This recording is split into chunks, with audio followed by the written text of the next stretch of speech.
NWS in Peachtree City has issued a severe thunderstorm warning for southeastern Cherokee County in north-central Georgia, northwestern Barrow County in north-central Georgia, Forsyth County in north-central Georgia, northeastern Cobb County in north-central Georgia, northeastern Gwinnett County in north-central Georgia, southern Hall County in north-central Georgia, northwestern Jackson County in northeastern Georgia, northeastern Fulton County in north-central Georgia, until 2:15 p.m. Eastern Daylight Time. At 1:30 p.m. Eastern Daylight Time, a severe thunderstorm was located near Birmingham, Oregon, 9 miles southeast of Canton, moving east at 60 miles per hour. Hazard, 60 miles per hour wind gusts and quarter-size hail.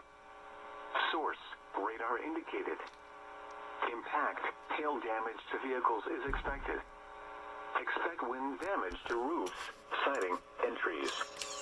Locations impacted include... Oh my God, stop issuing things at more than once. Roswell, Johns Creek, Alpharetta, Milton, Woodstock, Sugar Hill, Suwanee, Buford, Holly Springs, Bristolton, Flowery Branch, Oakwood, Hodgson, Pendergrass, Talmo, Rest Haven, Freeholm, and Kendler.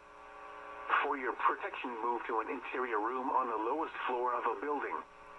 If you see wind damage, hail or flooding, wait until the storm has passed, and then call the National Weather Service toll-free at 1-866-7-634-4664. Tweet us your report at NWS Atlanta.